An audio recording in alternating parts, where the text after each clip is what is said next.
তো বন্ধুরা, সপ্তাহে 6 দিন আমি রান্না করি, সপ্তাহে একদিন আমার বর রান্না করে। তো সারাটা সপ্তাহ আমি অপেক্ষা করে থাকি কবে শুক্রবার আসবে আর আমার বর রান্না করবে। চলেন তো দেখি আমার বর কি রান্না করে। কি রান্না করো? ভুনা খিচুড়ি রান্না করতেছি। ভুনা খিচুড়ি রান্না করতেছো? হ্যাঁ। তো দাও তো একটু হাতে চিখে দেখি কেমন হয়েছে। গরম দেখে রান্না তো বলো কেমন লাগে রান্না করতে? রান্না করতে তো অনেক কষ্ট, দেখো কি অবস্থা। তাইলে ভাবো সপ্তাহে 6টা দিন আমি কি কষ্ট করে রান্না করি। না আসলে অনেক কষ্ট করতে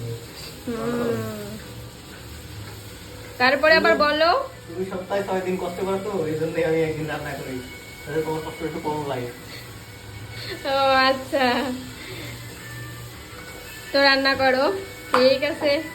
ঠিক আছে, কিছু হলে তোমাকে ডাকবো। হ্যাঁ? আচ্ছা ঠিক আছে। আরে কি কষ্টটাই না করতেছে আমার বউ।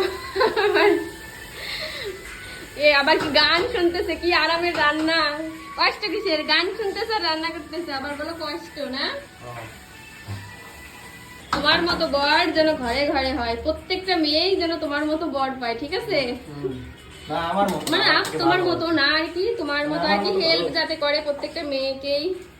প্রতিটা মেয়েই তো চায় যে তার বর তার রান্নায় একটু হেল্প টেল্প করুক। তো তোমার মতো এরকম একটু যদি হেল্প করে তাহলে তারা একটু মানে ভালো ফিল করে, তাদের একটু ভালো লাগে।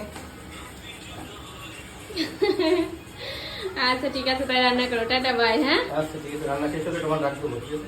আচ্ছা ঠিক আছে।